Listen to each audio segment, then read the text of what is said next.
오늘도 허탕이라 새벽 칼바람에 운다. 왜 이런 이야기가 나올까요?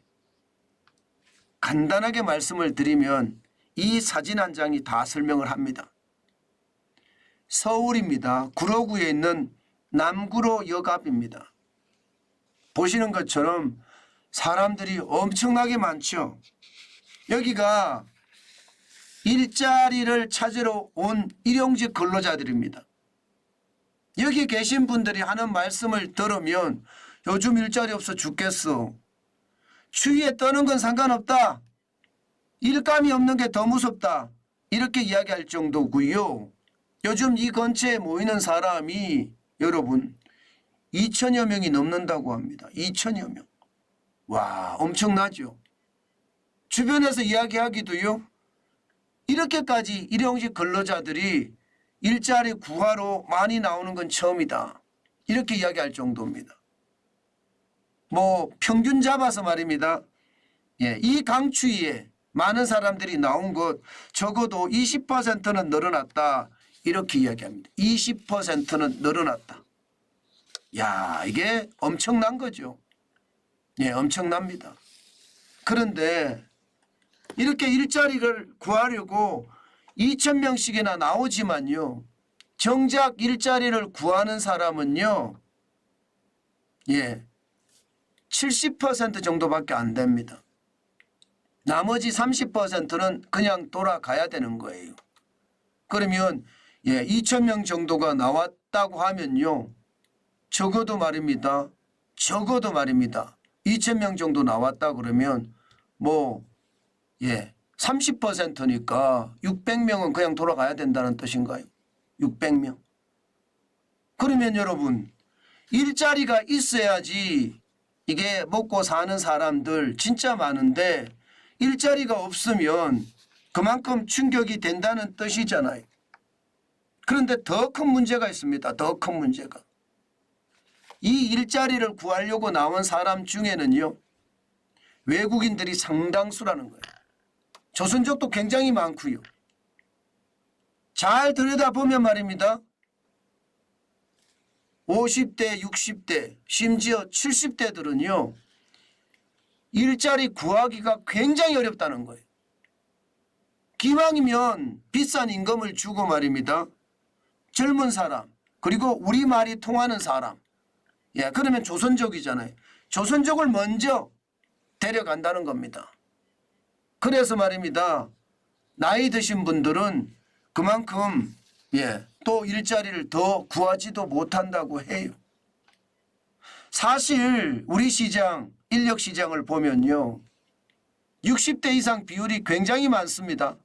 2013년만 하더라도 9.65%였던 60대 이상의 비율이 2023년에는 21.18%까지 늘었습니다. 그런데 현장에서 고정적으로 일하는 사람들의 비율이 이렇게 되는 거고요. 일용직은 그나마도 말입니다. 말 통하는 외국인들을 먼저 데려가기 때문에 그것도 젊은 외국인들을 먼저 데려가기 때문에 여기에서도 피해를 굉장히 받는다는 뜻입니다. 실제로 이거 한번 보세요. 여러분. 건설 현장의 외국인 근로자 수 굉장히 빠른 속도로 늡니다. 2020년까지만 하더라도 77,047명이었습니다. 근데 2023년에는 11만 명이에요. 10만 9,865명. 전체 건설 현장 인력 중에 말입니다. 지금 14.8%나 차지합니다. 10명 중에 1.5명은 이제 외국인이라는 겁니다. 외국인. 그만큼 말입니다. 외국인들을 많이 뽑아가는 거예요. 2020년에는 그나마 코로나19 때문에 적어서 그렇지요. 2021년, 22년, 23년에는 계속해서 늘어나잖아요. 기업들 입장에서도요. 기왕 인건비가 들어갈 바에야 젊고 힘이 좋은 사람들을 뽑아간다는 뜻입니다. 인건비가 장난 아니거든요. 지금 일반 공사 직종 8시간 근무 기준으로 대한건설협회가 조사한 내용을 보면요. 2019년에 20만 3,891원이 일당이었습니다. 그런데 4년 사이에 25만 3,310원까지 늘었습니다. 물론 말입니다. 구로역에서 일당을 챙겨주는 것은 이 정도는 아닙니다. 구로역에서 실제 채용이 되는 일용직 근로자들의 월급은요, 일당은요, 13만 원에서 한 18만 원 사이입니다. 13만 원에서 18만 원 사이. 뭐 아무래도 힘이 좋고 우리나라 사람이라면 18만 원을 받겠죠. 그러나 외국인들은 뭐 13만 원 받는 경우도 많을 거고요. 그렇지만 전체적으로는요, 젊고 힘 있는 사람들을 더 많이 뽑아간다는 뜻입니다.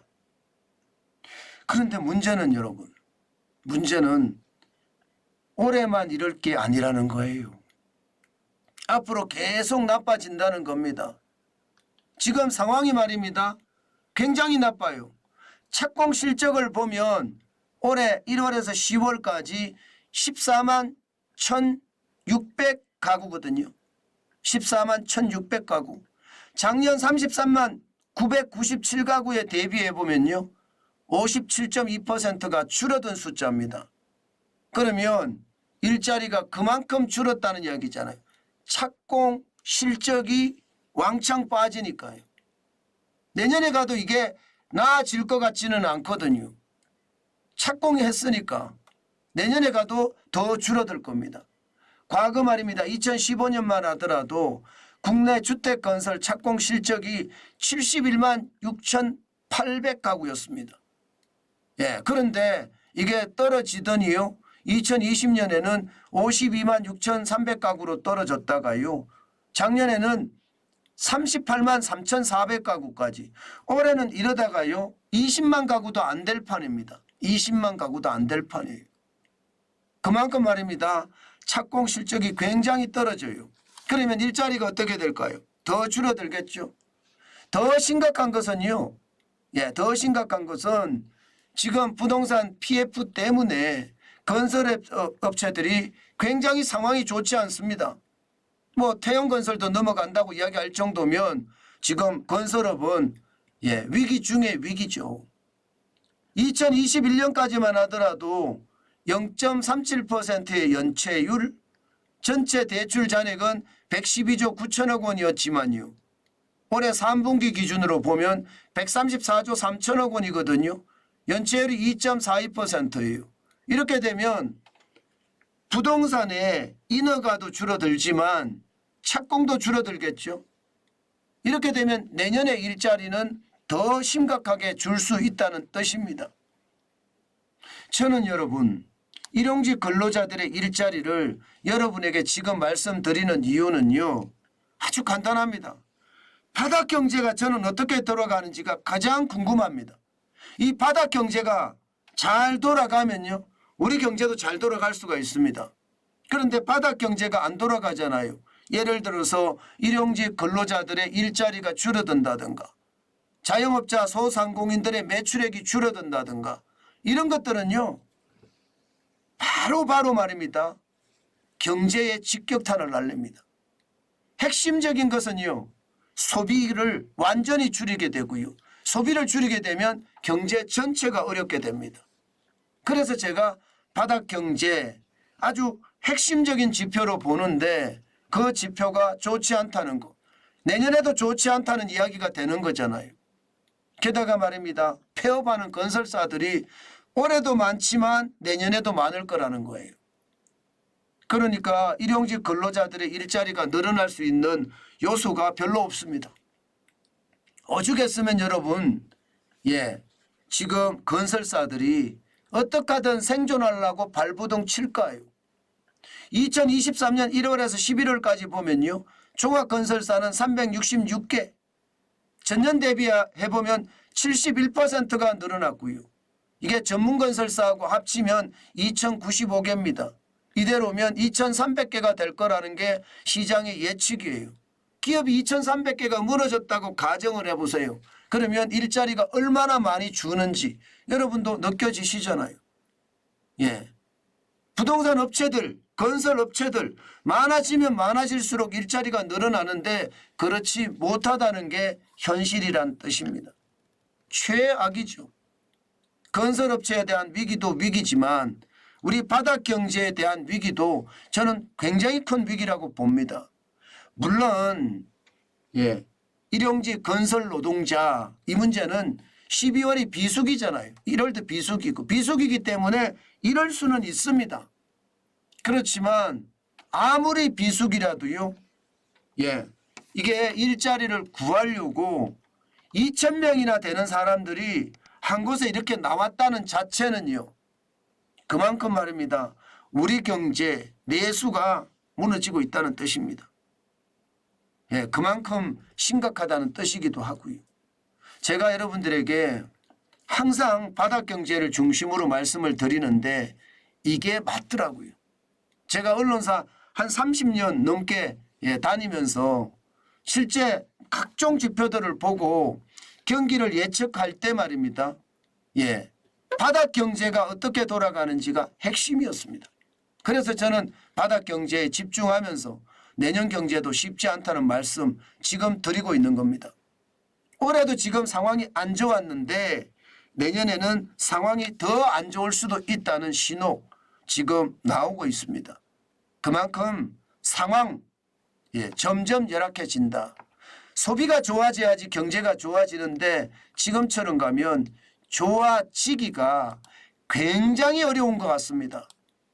여러분도 알다시피 소비가 경제에 차지하는 비중이 굉장히 큽니다. 일반적으로 이야기할 때 말입니다. 소비가 차지하는 비중은요. 거의 전체 경제 성장률의 50%가 넘습니다. 50%. 그 정도로 말입니다. 소비가 차지하는 비중이 많은데 상황이 이렇게 되니까 더 어려워진다는 이야기가 자꾸 나오는 겁니다. 저는 이것이 말입니다. 시장 전체의 위협으로 저는 갈까 두렵습니다.